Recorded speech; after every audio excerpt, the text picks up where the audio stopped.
ओम शांति। ओम शांति। आज की तारीख है 4 जुलाई 2020।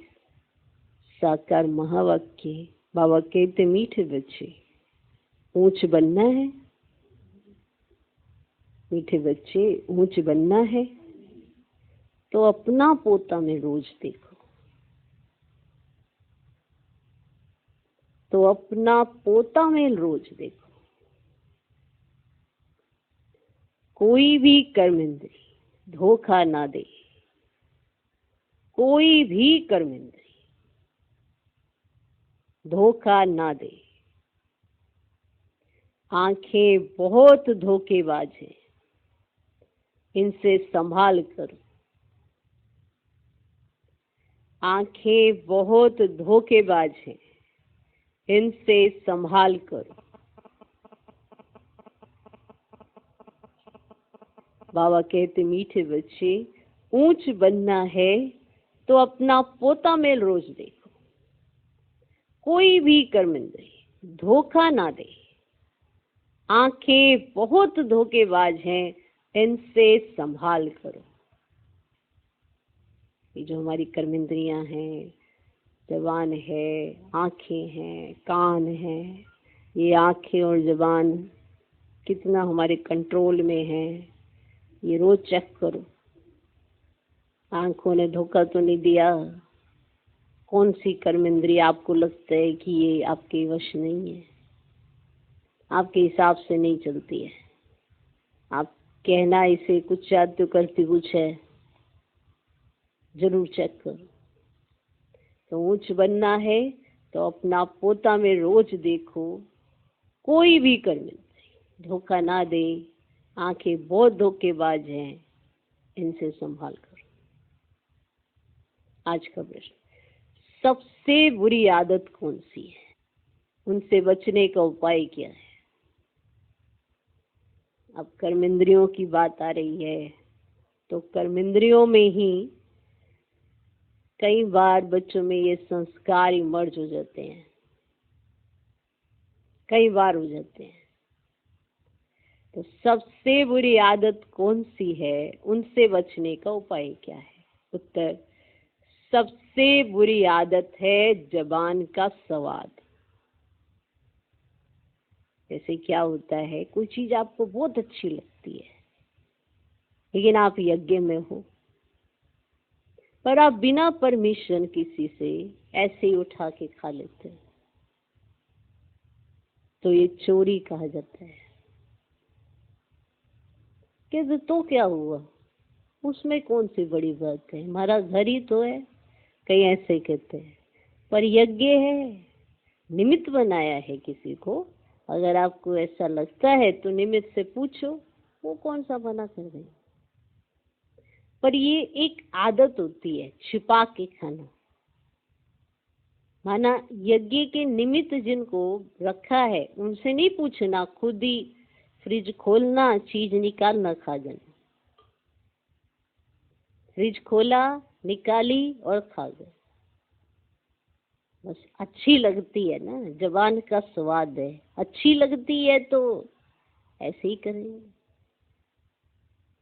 फिर यज्ञ निवासी किसी के सामने ऐसा करेंगे, वो कहेंगे अरे ये क्या कर रहे हो, आपको पाप चढ़ेगा। क्या पाप चढ़ेगा? अरे ये तो पाप ही है ना। आपने जो निमित्त है उनसे तो पूछा नहीं। तो कहते तो क्या हुआ, हमने यही तो उठाया, इसमें कौन सी बड़ी। बाबा क्या कहते हैं, कख का चोर 16 का चोर। ऐसा क्यों कहता है बाबा? क्योंकि कुछ ऐसी आदतें हैं हमारी अंदर, वो कब इमर्ज हो जाए पता नहीं चलता। इसीलिए पहले से ही बाबा समझा देते हैं, ऐसा नहीं करना बच्चे, ऐसा नहीं करना बच्चे। बाबा तो बहुत भरपूर रखता है, फिर भी अगर ध्यान जाता है ऐसी चीजों की तरफ तो कोई ना कोई आदत है। तो वो आदत आज तो आपको छोटे रूप में दिख रही है, कल बड़े रूप में भी हो सकती है। जिसे आप छोटा रूप कहते हो, बाबा तो कख का चोर भी 16 का चोर कहते हैं। तो कितनी संभाल करनी पड़े कर्म इंद्री की। माना बिना पूछे यज्ञ से कुछ भी उठाना माना चोरी ही है। बीच बीच में ये बात शुरू शुरू में बड़ी पक्की रहती है, फिर भूल जाते हैं, फिर बाबा को रिवाइज कराना पड़ता है, फिर थोड़े समय तक ठीक रहते हैं, फिर आदत आ जाती है, फिर भूल जाते हैं। तो ऐसा सबसे बुरी आदत है जबान का स्वाद। देखा ये मेरे को बड़ी अच्छी लगती है, छिपा के रख लेना, रख लेना, ये मेरे को तो अच्छी लगती है, तो स्पेशल उसके ऊपर अटेंशन, खींचना और खिंचवाना। ये बहुत ही कर्मेंद्री चलायमान है। ये नहीं हम ध्यान दे रहे, कर्मेंद्री हमारी चलायमान है। माना स्वाद के चक्कर में हम अपने मॉरल्स खो रहे हैं कि हम यज्ञ निवासी हैं, हमें यज्ञ से जो मिल रहा है ना वो तो किसी को भी नहीं मिला। तो सबसे बुरी आदत है जबान का स्वाद। कोई अच्छी चीज देखी तो छिपा कर खा लेंगे। छिपाना अर्थात चोरी। चोरी रूपी माया भी बहुतों को नाक कान से पकड़ लेती है। आपको पता ही नहीं पड़ेगा कि आपने चोरी कर ली, क्योंकि आदत थी ना ऐसे कुछ भी उठा के खाने की। तो अब तो यज्ञ निवासी हो, सोचा घर में तो हमारे हाथ में होता है, यहाँ यज्ञ में इससे पूछो उससे पूछो, कहीं ऐसे में देवाभिमान में आ जाते हैं। अरे भगवान के घर से खाना भाग्य की बात है। घरों में तो सारे ही कहाँ दो दाल रोटी खाएंगे बस, यहाँ तो 56 प्रकार के भोग खाते हैं। तो चोरी रूपी माया भी भूतों को नाक कान से पकड़ लेती है। इससे बचने का साधन, जब भी कहाँ बुद्धि जाए तो खुद ही खुद को सजा दो। ये नहीं कि आप जाके ऐसे मुझे सजा दो मुझे सजा दो, क्या सर, खुद ही खुद को सजा दो कि ये तो कैसे कर सकते, तेरी बुद्धि कैसे जा सकती है इन सब चीजों में। क्योंकि खुद को ही वैराग्य दिलाना है, खुद को ही आपने समझाना है, खुद में खुद को ही सजा दो कि ये क्या किया तुमने, कैसे बुद्धि में ऐसे संकल्प आ रहे हैं तुमको। क्योंकि संकल्प आते ही अपने आप को आप चेक कर लो तो वो कर्मों में नहीं आता है। और अगर संकल्प आया फिर कर्म में लाया तो फिर तो वो तो बड़ी बात हो जाती है ना। तो इससे बचने का साधन, जब भी कहाँ बुद्धि जाए तो खुद ही खुद को सजा दो। बुरी आदतों को निकालने के लिए अपने आप को खूब फटकार लगाओ। देखो पहले ये समझो कि मुझ में ये बुरी आदतें हैं और उससे निकलने का खुद ही खुद में उपाय ढूंढो। अपनी बुरी आदतें कैसे दिखाई देंगी, वो तो आदत है, आदत में तो अपने आप ही हाथ चलते हैं।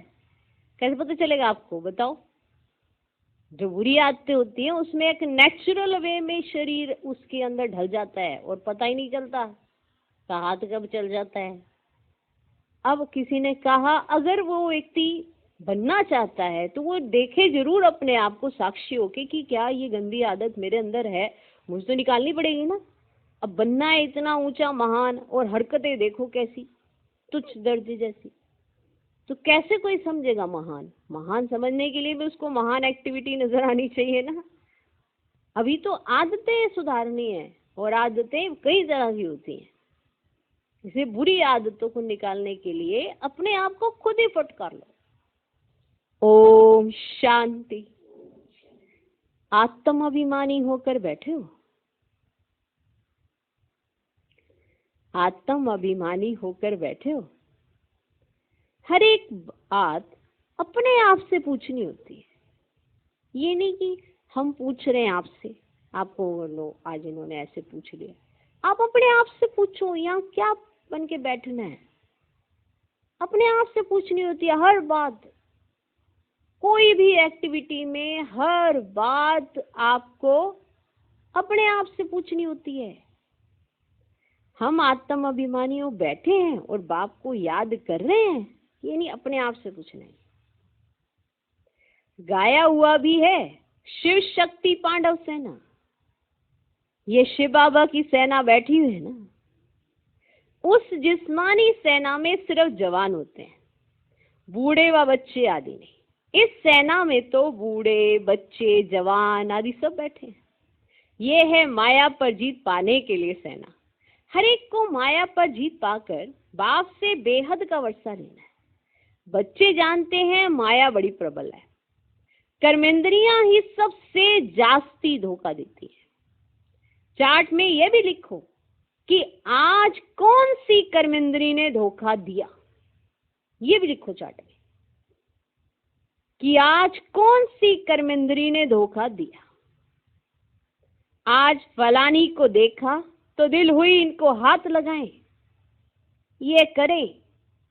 आंखें बहुत नुकसान करती हैं। हर एक कर्मेंद्री देखो कौन सी कर्मेंद्री बहुत नुकसान करती है। हर एक कर्मेंद्री को चेक करो कि कौन सी कर्मेंद्री आपकी बहुत नुकसान करती है। सूरदास का भी इस पर ही मिसाल देते हैं। अपनी जांच रखनी चाहिए, खुद की टेस्टिंग, खुद का चेकिंग ये खुद ही करो और कोई नहीं आएगा आपकी चेकिंग करने। ये सत्य आप ही जानते हो। सूरदास का भी इस पर मिसाल देते हैं, अपनी जांच रखनी चाहिए, मन अपनी जांच। अब सूरदास का ये कहा कि मेरी आंखें यानी कि जो परमात्मा मिलन करने के लिए हैं, ये दृष्टांत को समझो, तो वो कैसे किसी और में डूब सकती हैं, कैसे वो किसी और चीज को देख सकती हैं। तो ये आंखें जिन्होंने परमात्मा का दर्शन कर लिया या उससे साक्षात्कार में मिलन मना लिया या उसका परिचय पा लिया, इसलिए हम कहते हैं इन आंखों से आपने भगवान को देख लिया तो तामसिक चीजें नहीं देख सकते। इन कानों से आपने भगवान का ज्ञान सुन लिया तो जितनी भी वाहियात बातें होती है दुनिया के अंदर, जो लोग आज यूं ही कर लेते हैं, वो इन कानों से सुन नहीं सकते। और ये मुंह सिर्फ ज्ञान सुनाने के लिए, इसलिए कोई भी ऐसे शब्द जो बाबा को पसंद नहीं आते हम बोल ही नहीं सकते। सिंपल सी बात है। अगर ये वाली थ्योरी भी आप अपना लेते हो तो होगी अपनी जांच, नहीं होगी। तो अपनी जांच रखनी चाहिए। आंखें बहुत धोखा देने वाली हैं। अच्छे अच्छे बच्चों को भी माया धोखा दे देती है। बस सर्विस अच्छी करते हैं परंतु आंखें धोखा देती हैं। इस पर बड़ी जांच रखनी होती है क्योंकि दुश्मन है ना, हमारे पद को भ्रष्ट कर देती है। जो सर्विसेबल बच्चे हैं उनको अच्छी रीति नोट करना चाहिए कि मुझे ये चेकिंग अपनी करनी है, ये गलती मुझसे नहीं होनी चाहिए। जो अच्छे बच्चे होते हैं वो जरूर करते हैं। डायरी पॉकेट में पड़ी हो, जैसे भक्ति मार्ग में बुद्धि और तरफ भागती है तो अपने को चुटकी काटते हैं कि कैसे जा रही है, तो उनकी नजर अपनी बुद्धि पर रहती है कि कहाँ जा रही है, परमात्मा में लगी है कि नहीं। आप ऐसे जैसे चेक कर पाते हो? कितनी देर में आप चेक करते हो? ये भी एक तरह से समय है। कितनी देर में चेक करते हो? कहाँ गई, कहाँ खिसकी, इस पर जरूर विचार करना। आप कभी भी देखना कोई चीज अगर आप पढ़ रहे हो, जैसे मुरली पढ़ रहे हो, तो आपका ध्यान कहाँ है, मुरली के शब्दों में है या गया, खिसक गया, चेक कर लेना। फिर आपको पता चलेगा कि बुद्धि आपके कमांड में साथ में चल रही है कि नहीं चल रही। जो सेंसिबल बच्चे हैं उनको अच्छी रीति नोट करना चाहिए। डायरी पॉकेट में पड़ी हो, जैसे भक्ति मार्ग में बुद्धि और तरफ भागती है तो अपने को चुटकी काटते हैं। तुमको भी सजा देनी चाहिए, है ना। अपने लिए खुद ही अपने आप को सजा देनी चाहिए, बड़ी खबरदारी रखनी चाहिए। कर्मेंद्रियां धोखा तो नहीं देती, किनारा कर लेना चाहिए, खड़ा होकर देखना भी नहीं चाहिए। स्त्री पुरुष का ही बहुत हंगामा है, देखने से काम विकार की दृष्टि जाती है, इसलिए सन्यासी लोग आंखें बंद करके बैठते हैं। कोई कोई सन्यासी तो स्त्री को पीठ देकर बैठते हैं। उन सन्यासियों आदि को क्या मिलता है, करके 10-20 लाख करोड़ इकट्ठा करेंगे, मर गए तो खल्लास, फिर दूसरे जन्म इकट्ठा करना पड़े। तुम बच्चों को तो जो कुछ मिलता है वह अविनाशी वर्षा हो जाता है, वहां धन की लालच होती ही नहीं, ऐसी कोई अप्राप्ति होती ही नहीं जिसके लिए माथा मारना पड़े। कलयुग अंत और सतयुग आदि में रात दिन का फर्क है।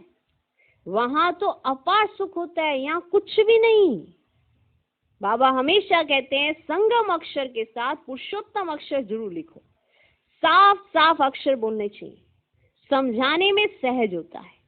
मनुष्य से देवता किए करत न लागी वार, तो जरूर संगम पर ही आएगा ना देवता बनाने, नरकवासी को स्वर्गवासी बनाने। मनुष्य तो घोर अंधियारे में है, स्वर्ग क्या होता है पता ही नहीं, और धर्म वाले तो स्वर्ग को देख भी नहीं सकते। इसीलिए बाबा कहते हैं तुम्हारा धर्म बहुत सुख देने वाला है। उनको कहते ही है हेवन, परंतु ये थोड़ी समझते हैं कि हम भी हेवन में जा सकते हैं, किसको भी पता नहीं। भारतवासी ये भूल गए हैं, हेवन को लाखों वर्ष कह देते हैं। क्रिश्चियंस लोग खुद कहते हैं 3000 वर्ष पहले भारत हेवन था, पैराडाइज था। लक्ष्मी नारायण को कहते ही है गॉड गॉडेज, जरूर गॉड ही गॉड गॉडेज बनाएंगे और थोड़ा कोई बनाएंगे। तो मेहनत करनी चाहिए, माना अपने ऊपर अपनी मेहनत, यही तो पुरुषार्थ है। मैं बहुत सहन कर रही हूँ, मैं बहुत सहन कर रहा हूँ, कौन कर रहा है सहन? कहाँ है सहन करने के लिए? कुछ भी नहीं है। ये आप अपनी मानसिकता हटाइए। आपको सहन करना पड़ रहा है देह अभिमान के कारण। आप देह अभिमान हटा दीजिए, सहन करने वाली कोई चीज ही नहीं होती। क्या सहन? किसी ने कुछ कहा, मैंने बहुत सहन करा इसका, मैंने बहुत सहन किया, किस वजह से किया? आप भी बीज ढूंढिए, देहाभिमान की वजह से ना, वरना तो आपका ये नेचुरल संस्कार होना चाहिए। सहन करना आपकी एक शक्ति है, वो तो आपका स्वरूप होना चाहिए। क्योंकि सामने वाले को ज्ञान नहीं है, अज्ञानी है, कुछ भी कहे तो क्या हो गया, स्वरूप तो नहीं आया ना सहन शक्ति वाला। क्यों? क्योंकि आपके अंदर देह अभिमान जगा है, तो आपको लग रहा है कि मैंने सहन किया है, और देह अभिमान के चलते आप फिर पता नहीं क्या कर दो। तो देह अभिमान देखो कितना खतरनाक है। ये चेकिंग अपनी करो, खुद में एहसास करो मुझ में देह अभिमान बहुत है, बाप रे, खुद देखो अपना, फिर आपको साफ साफ दिखेगा कि गलती कहाँ है। दूसरे की गलती तो निकालना ही बंद कर दो, क्योंकि चेकिंग तो खुद करने के लिए इतना सारा ज्ञान मिला है, दूसरे की चेकिंग करने के लिए बाप बैठा है। तुम्हें तो रखा ही नहीं है, तुम्हें तो सिर्फ अपनी चेकिंग करके अपने को बदल के ऊंच पद पाना है।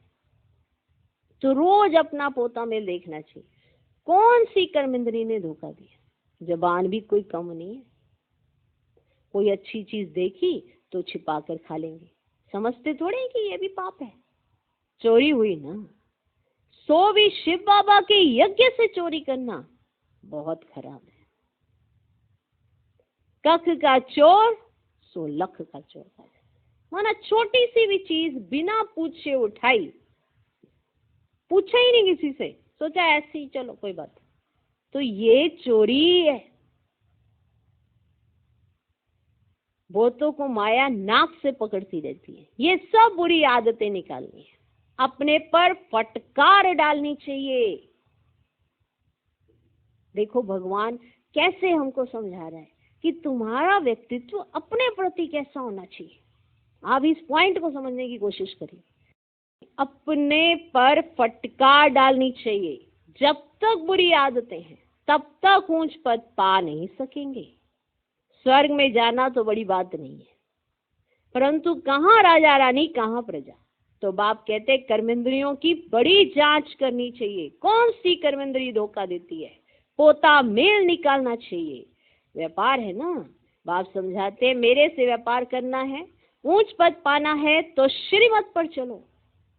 बाप डायरेक्शन देंगे, उसमें भी माया बिगड़ डालेगी। माना बाबा कहेगा ऐसा नहीं करना, फिर भी माया वही कराएगी। यही तो माया के बिगड़ डालना है, आपकी बुद्धि को विपरीत दिशा की तरफ ले जाएगी, करने नहीं देगी।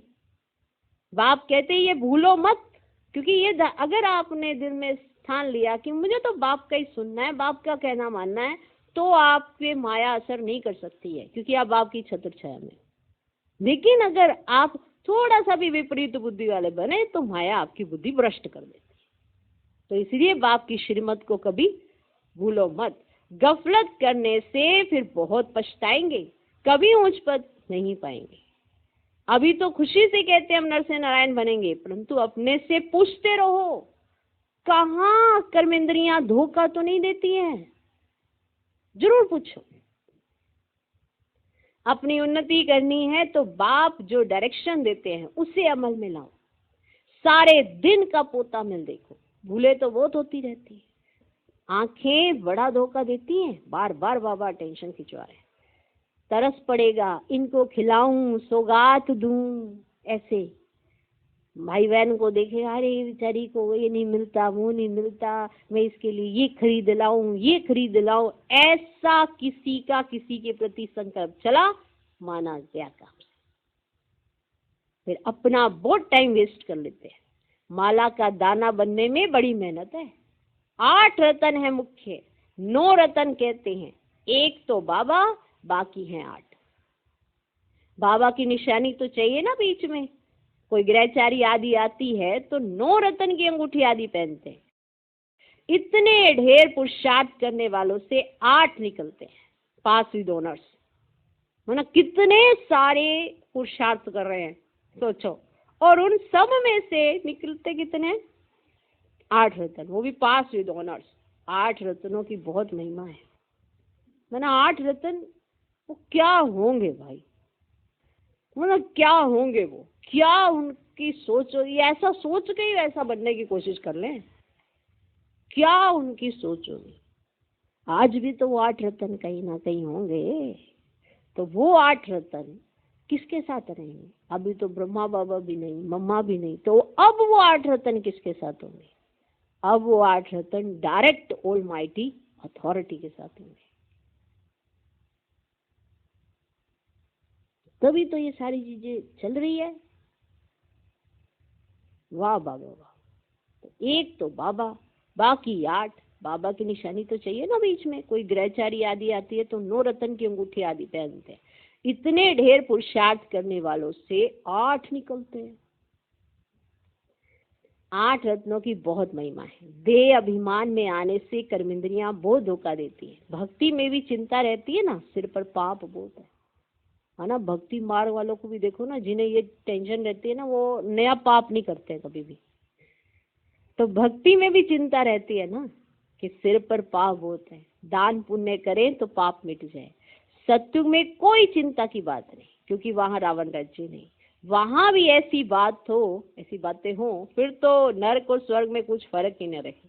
तुमको इतना उच्च पद पाने के लिए भगवान बैठ पढ़ाते हैं कि तुम्हें क्या करना चाहिए, क्या नहीं करना चाहिए, कैसे तुम्हें चलना चाहिए, कैसे तुम्हें नहीं करना चाहिए, सारी बातें तो बता रहे हैं। कैसे तुम्हें खुद को फटकार लगानी चाहिए, कैसे खुद की कमियां ढूंढनी चाहिए, सब कुछ तो समझा रहे हैं। सब कुछ समझा रहे हैं ना। बाबा याद नहीं पड़ता है, अच्छा पढ़ाने वाला टीचर तो याद पड़े। अच्छा भला यह याद करो कि हमारा एक ही बाबा सतगुरु है।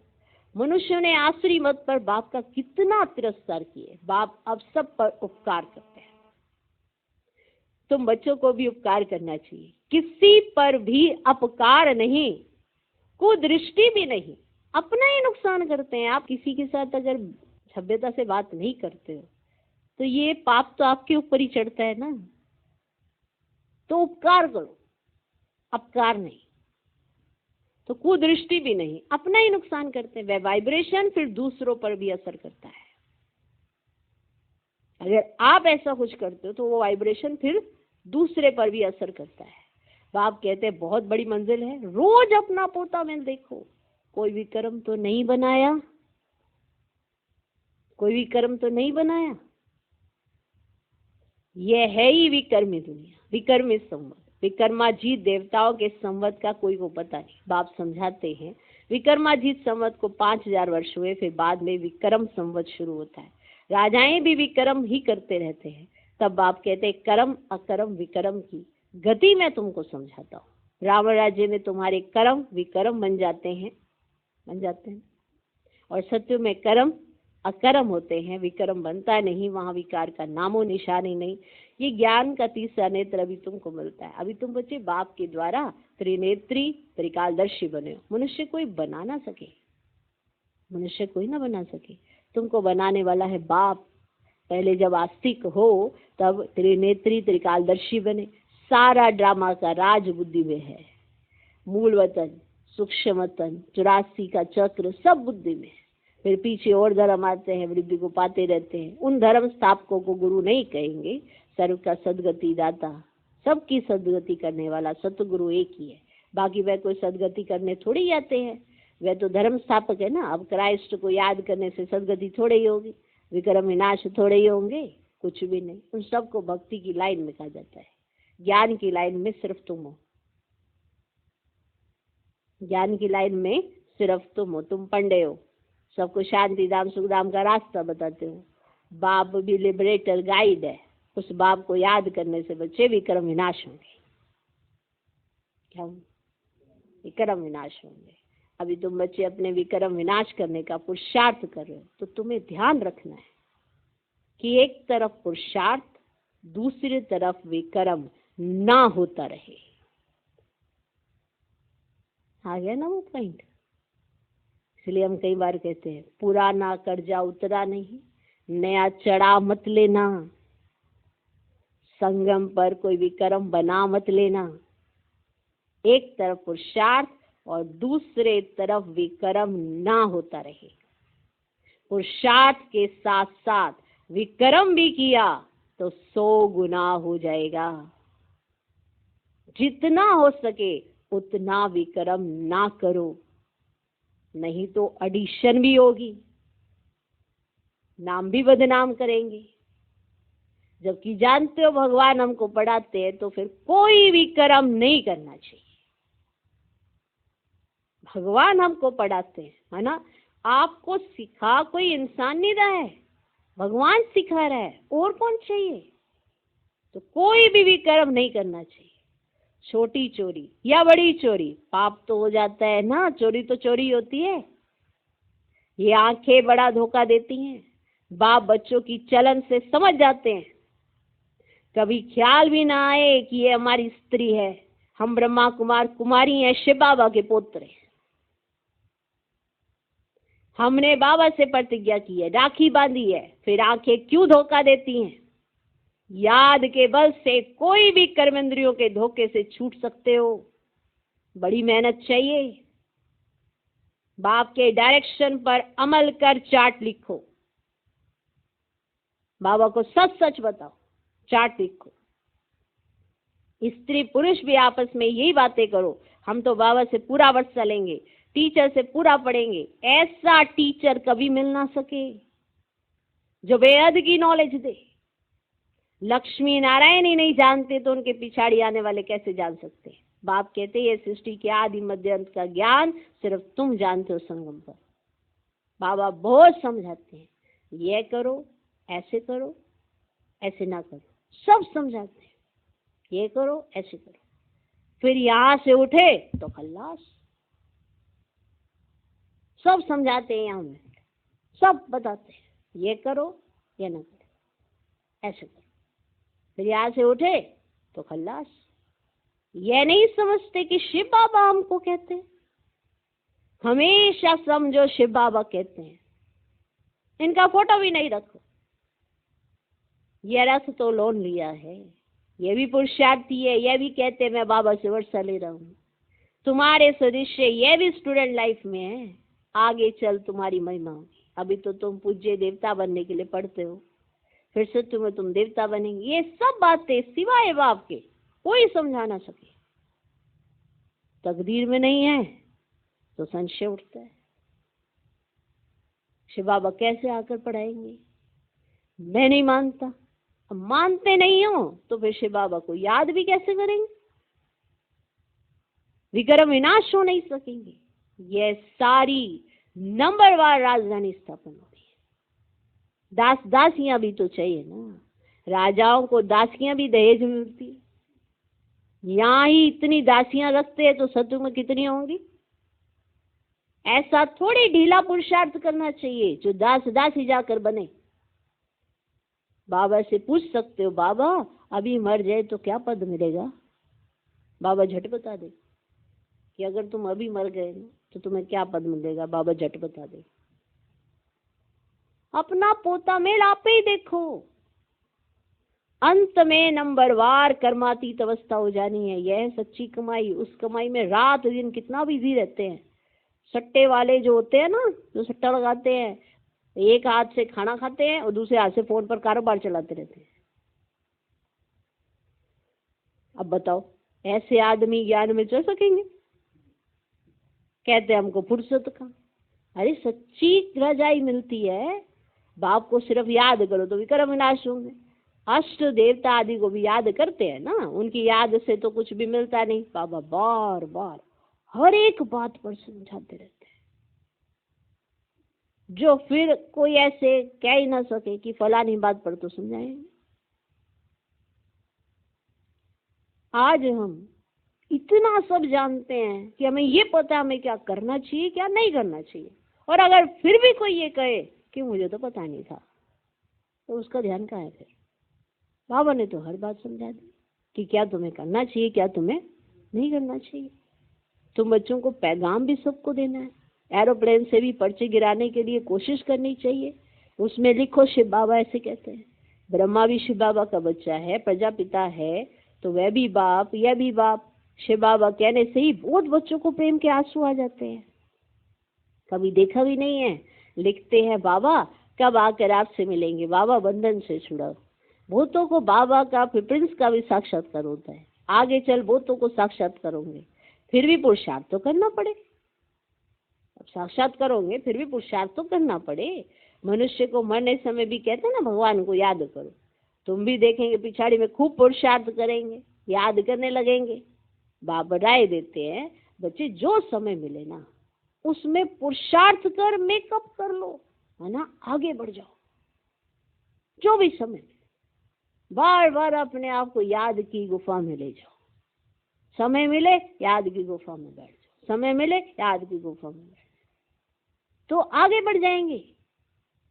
बाप की याद में रह विक्रम विनाश करो तो पीछे आते भी आगे जा सकते हो। जैसे ट्रेन लेट होती है ना, मान लो ट्रेन लेट है तो करती है ना क्या, बीच में मेकअप कर लेती है ना, उन्हीं स्पीड बीच में बढ़ा देती है। कुछ कुछ ऐसे स्टेशन आते हैं जहाँ पे उसको नहीं रुकना होता, तो वहां से अगर बीच में कोई और नहीं आता ट्रैफिक तो वो अपनी स्पीड को बढ़ा लेती है। तो क्या कर लेती है ट्रेन, मेकअप कर लेती है ना। ऐसे आप भी कर लो।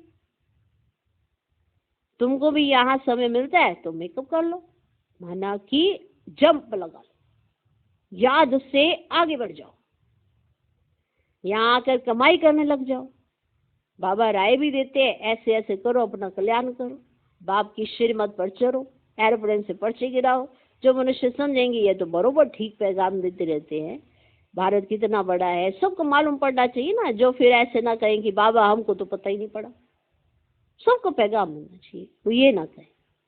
अच्छा, मीठे मीठे सीख दे बच्चों प्रति माता पिता बाप दादा का याद प्यार और गुड मॉर्निंग। रूहानी बाप की रूहानी बच्चों को नमस्ते। हम रूहानी बच्चों की भी रूहानी बाप को नमस्ते नमस्ते नमस्ते। Good morning good morning good morning. धारणा के लिए मुख्य सर पहला पॉइंट,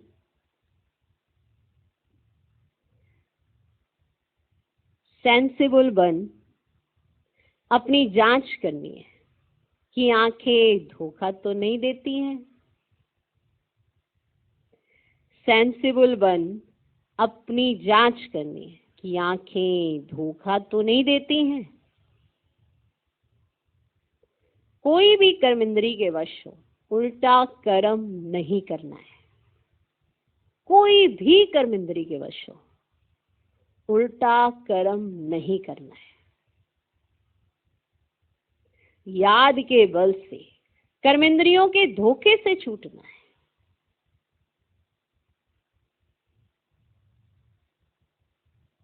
दूसरा पॉइंट, इस सच्ची कमाई के लिए समय निकालना है। इस सच्ची कमाई के लिए समय निकालना है। पीछे आते भी पुरुषार्थ से मेकअप कर लेना है। इस सच्ची कमाई के लिए समय निकालना है, पीछे आते भी पुरुषार्थ से मेकअप कर लेना है। ये विक्रम विनाश करने का समय, इसे कोई भी विक्रम नहीं करना है। माना संगम युग हमारे पुराने विक्रम विनाश करने का समय है, नए विक्रम नहीं करने हैं।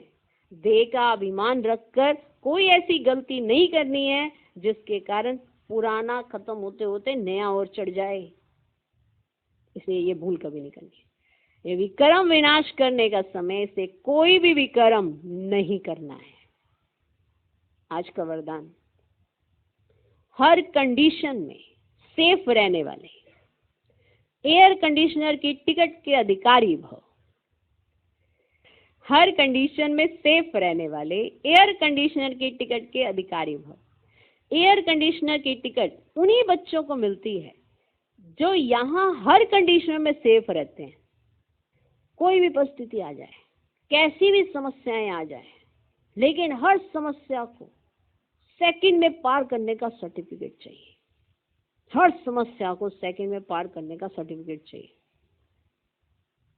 जैसे उस टिकट के लिए पैसे देते हो, ऐसे यहाँ सदा विजयी, माना कोई भी परिस्थिति में हार नहीं होनी चाहिए।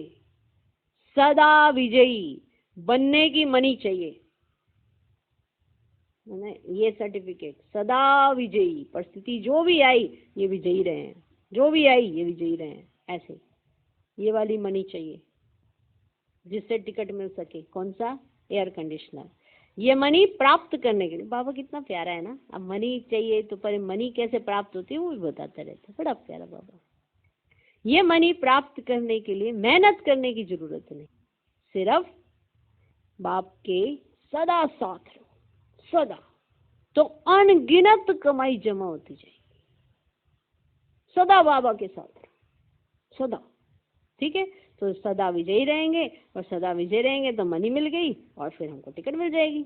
ओके, आज का स्लोगन, कैसी भी परिस्थिति हो, परिस्थिति चली जाए लेकिन खुशी नहीं जाए। कैसी भी परिस्थिति हो, परिस्थिति चली जाए लेकिन खुशी नहीं जाए। ओम शांति।